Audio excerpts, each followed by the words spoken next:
ઉડતા ગુજરાત લોકજાગૃતિનો માત્ર દેખાડો, ડ્રગ્સ સામે લડતી 75 સંસ્થાની ગ્રાન્ટ સરકારે બંધ કરી. ગુજરાતમાં હજારો કિલો ડ્રગ્સ પકડાઈ રહ્યું છે અને ગુજરાત જાણે ડ્રગ્સનું પ્રવેશ દ્વાર બની રહ્યું છે. ત્યારે ભાજપ સરકાર વાહવાઈ લૂંટી રહી છે, પરંતુ સવાલ એ ઊભો થાય છે કે જો કરોડો રૂપિયાનું ડ્રગ્સ પકડાતું હોય તો પછી પાછલા બાણે કેટલું ડ્રગ્સ વેચાતું હશે.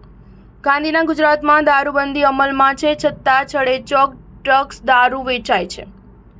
યુવા પેઢી દારૂ ડ્રગ્સના બંધાણી બન્યા છે. એટલું જ નહીં, અમદાવાદ જેવી મેટ્રો સિટીમાં ચરસ, ડ્રગ્સ અને ગાંજા જેવા નશીલા પદાર્થનું ચલણ વધ્યું છે.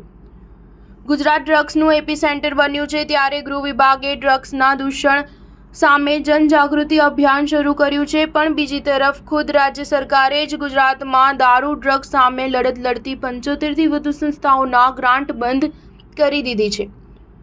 ગુજરાતમાં નશાબંધી માત્ર કાગળ પર જ હોય તેવી સ્થિતિ પરિણમી છે, કેમ કે દારૂ ડ્રગ્સ પકડાય એ નવી વાત રહી નથી.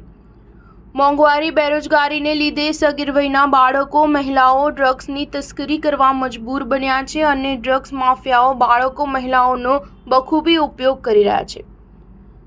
આમ ગુજરાતમાં ડ્રગ્સના દૂષણને નાથવામાં ભાજપ સરકાર નિષ્ફળ રહી છે. ગૃહ વિભાગે ડ્રગ્સ નશામુક્તિ અભિયાન, અવેરનેસ એક્ટિવિટી, જનજાગૃતિ કાર્યક્રમો શરૂ કર્યા છે, પણ ખુદ સરકારે જ ડ્રગ્સ સામે લડાઈ લડતી 75થી વધુ સંસ્થાઓની ગ્રાન્ટ બંધ કરી દીધી છે. આમ ગુજરાત સરકારની દારૂ ડ્રગ્સના દૂષણ દૂર કરવાની નીતિ પર સવાલો ઉઠ્યા છે. સ્ટાર ન્યૂઝ 7 હંમેશા સચ્ચાઈની સાથે.